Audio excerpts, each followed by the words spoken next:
तो अब की बार किसकी सरकार, आप देख रहे हैं हमारी खास पेशकश। लगातार आज दिन भर न्यूज 24 पर मेगा कवरेज जारी है। चुनाव से जुड़ी हर एक डिटेल सबसे पहले आज आप तक पहुंचेगी। हमारे तमाम सहयोगी फील्ड पर मौजूद हैं। जनता के मूड में क्या है, किन मुद्दों के साथ आज मतदान करने के लिए, लोकतंत्र के इस महापर्व में आहुति डालने के लिए मतदाता पहुंच रहे हैं। आपको बता दें, इस चुनाव में खास बात यह भी है कि पूर्व मुख्यमंत्री डॉक्टर रमन सिंह सबसे अहम चेहरा, राजनांदगांव से उनकी भी किस्मत दांव पर लगी हुई है। 40 लाख कुल मिलाकर के मतदाता जो आज मतदान करेंगे।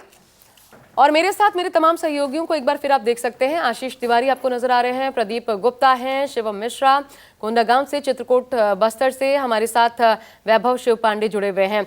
मैं कोंडागांव का रुख करना चाहती हूँ, हमारे साथ शिवम मिश्रा वहां से मौजूद हैं। शिवम, सवाल ये, क्योंकि एक तो पूर्व मंत्री और अभी फिलहाल के मंत्री, दोनों के बीच टफ फाइट मानी जा रही है, लेकिन इन 5 सालों में स्थिति किसके पक्ष में रही है? क्या बीजेपी मुद्दे उठा पा रही है जिस पर जनता का ध्यान जाए? क्योंकि एक टोटा जरूर देखने को मिला है। भले भ्रष्टाचार की बात बीजेपी करती रही, लेकिन किसी मसले को भुना नहीं पाई। कोंडागांव में किसका पलड़ा भारी नजर आता है और किन मुद्दों के साथ? बिल्कुल, देखिए, अगर कोंडागांव विधानसभा की अगर बात की जाए तो दोनों ही प्रत्याशी अपने आप में, अपने संगठन में एक बहुत ही मजबूत चेहरा माने जाते हैं। बीजेपी से राष्ट्रीय अध्यक्ष हैं और 2008 के जब सरकार थी भाजपा की छत्तीसगढ़ में, उस वक्त लता उसेंडी जो है कैबिनेट मंत्री के दर्जे पर थी और इस वक्त बीजेपी की राष्ट्रीय उपाध्यक्ष भी। और इसके साथ ही मोहन मरकाम जो है वो कैबिनेट मिनिस्टर इस वक्त की सरकार पर थे। 2018 से 23 की जो कांग्रेस की सरकार रही और दोनों ही के बीच में एक कांटे की टक्कर इस वक्त हमें कोंडागांव विधानसभा में देखने को मिल रही है। अगर मुद्दों की बात करें तो मुद्दे भी वही कोंडागांव विधानसभा में देखने को मिले। विकास, बेरोजगारी और जो महिला सुरक्षा के मुद्दे थे वो बढ़ चढ़कर यहाँ पर नजर आए थे। इसके साथ ही किसानों के भी मुद्दे यहाँ पर खूब हमें देखने को मिले। लेकिन प्रत्याशियों के अगर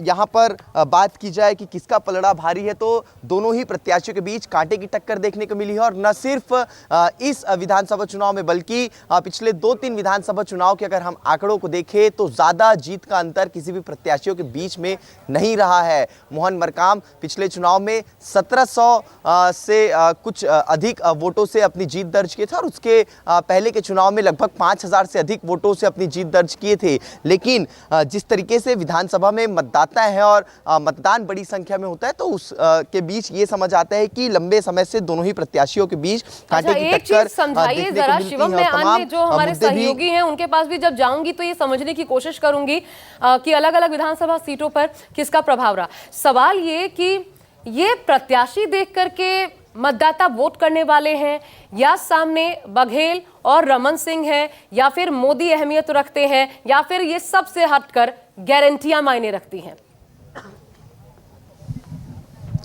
बिल्कुल, देखिए, अगर प्रत्याशियों के चेहरों की बात करें या तमाम चीज़ें, तो विधानसभा चुनाव में इस बार जो माहौल देखने को मिल रहा है वो स्थानीय स्तर पर प्रत्याशियों के चेहरे भी मायने रख रहे हैं, उनके कामकाज मायने रख रहे हैं, उनके व्यवहार मायने रख रहे हैं। और जो प्रत्याशी इस बार विधायक थे, बतौर विधायक 5 साल गुजारे हैं, उनके विकास कार्यों की भी समीक्षा इस बार मतदाता करते हुए नजर आ रहे हैं विधानसभा चुनाव पर। हालांकि ज़रूर ये चीज़ देखने को मिली कि दोनों ही पार्टी के तमाम दिग्गज चेहरे यहां पर मतदाताओं को अपने पक्ष में वोट करने के लिए प्रचार करते हुए नजर आए, चाहे देश के प्रधानमंत्री नरेंद्र मोदी हो या फिर राहुल गांधी समेत भूपेश बघेल और तमाम जो दिग्गज नेता है वो विधानसभा चुनाव में अपना प्रचार यहां पर अपने पार्टी का प्रचार करते हुए नजर आए थे। लेकिन जो यहां स्थानीय लोग हैं, जो मतदाता है, वो सिर्फ और सिर्फ कैंडिडेट्स के काम और उनके चेहरों को लेकर के ही जो है मतदान स्थल तक पहुंच रहे हैं। जी, मैं आपके पास आ रही हूं, कवर्धा से हमारे साथ है प्रदीप। कैंडिडेट मायने रखते हैं, पार्टी मायने रख रही है, या गारंटियां मायने रख रही हैं, या फिर मोदी वर्सेस बघेल? हालांकि वो भी तय नहीं है बघेल होंगे या नहीं। देखिए, जिस तरह से कवर्धा कबीरधाम जिले के जो दोनों सीट है वो ज्यादातर पार्टियां मायना नहीं रख रही है, क्योंकि दोनों की जो व्यक्ति है उस पर जो है ज्यादा लोगों में जो है फोकस डाल रहे हैं। क्योंकि विजय शर्मा जो है हिंदुत्व की राजनीति करते हुए आ रहे हैं, कई मुद्दे को जो है उठाते हुए आए हैं। खासकर अगर देखे जाए तो चुनाव प्रचार के दौरान जो है उत्तर प्रदेश के मुख्यमंत्री योगी आदित्यनाथ आए, असम के हेमंता बिस्वा आए, जेपी नड्डा आए, तमाम ऐसे जो हिंदुत्ववादी के जो राजनीति करते हैं वो आए थे। हालांकि कांग्रेस के तरफ मतलब से बीजेपी के लिए हिंदुत्व चुनाव लड़ रहा है, ये साफ जाहिर हो रहा है कवर्धा से कम से कम। आशीष, जल्दी से सवाल आपने सुन लिया है।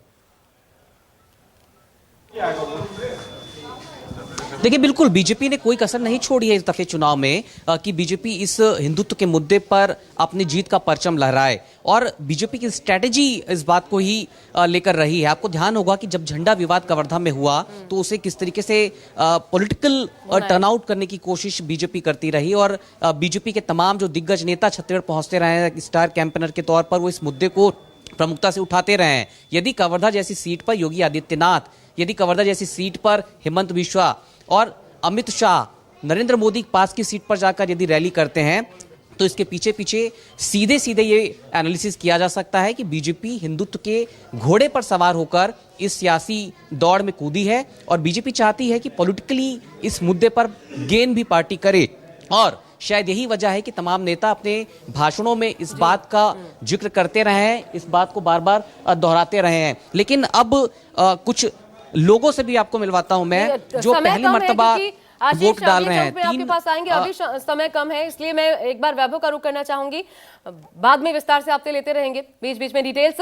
वैभव, उल्टा लटकाएंगे हमारी सरकार आई, अमित शाह ने कहा उल्टा लटकाएंगे तमाम भ्रष्टाचारियों को, तो सिर्फ शिगुफा भर छोड़ा गया या भ्रष्टाचार मुद्दा बना है आम लोगों के बीच? जल्दी से।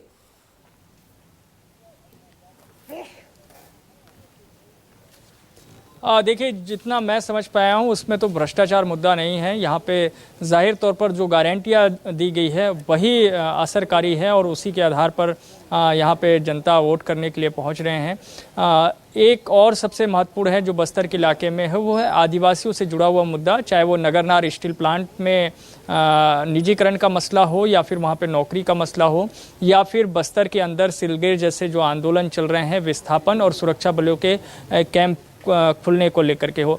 तो ये मुद्दे भी प्रभावी ढंग से बस्तर के भीतर में है, जिसे लेकर के जनता यहाँ पे वोट करने जा रही है। लेकिन एक जो सवाल आपने किया था, मैं जरा इनसे ही पूछ लेता हूँ। अच्छा, मोदी जी को जानते हैं क्या? मोदी जी को नहीं जानता। मोदी जी को नहीं जानते? नहीं जानता। भूपेश बघेल जी को जानते हैं? नहीं जानता। उनको भी नहीं जानते? किन को जानते हैं यहाँ पे? नहीं जानता है ना। किसी को नहीं जानते? दीपक बैग जी को जानते हैं? हाँ, पर नहीं जानते। उनको जानते हैं? अच्छा, जानते हैं। अच्छा, जो वादे किए गए हैं दोनों दलों के ऊपर, उस पर कितना भरोसा है? बहुत अच्छा सवाल आपने वैभव जो पूछा, और किसको जानते हैं, किसका असर है, ये भी इस एक सवाल से ग्रामीण क्षेत्रों में पता लग जा रहा है। बहुत शुक्रिया इतनी दिलचस्प तस्वीरें सामने लाने के लिए। इस चुनाव से जुड़ी हम दिन भर आप लोगों के साथ जुड़े रहेंगे, और हर एक डिटेल हमारे सहयोगियों के कैमरे से अपने दर्शकों तक पहुंचाते रहेंगे। फिलहाल अभी के लिए इस कवरेज में बस इतना ही। एक ब्रेक ले रहे हैं, लेकिन ब्रेक के बाद आपको बता दें, कालचक्र देखना बिल्कुल मत भूलिए। ब्रेक के उस पार आपके लिए कालचक्र है, लेकिन दिन भर 10 बजे से फिर से चुनाव पर विशेष कवरेज। अब की बात किसकी सरकार।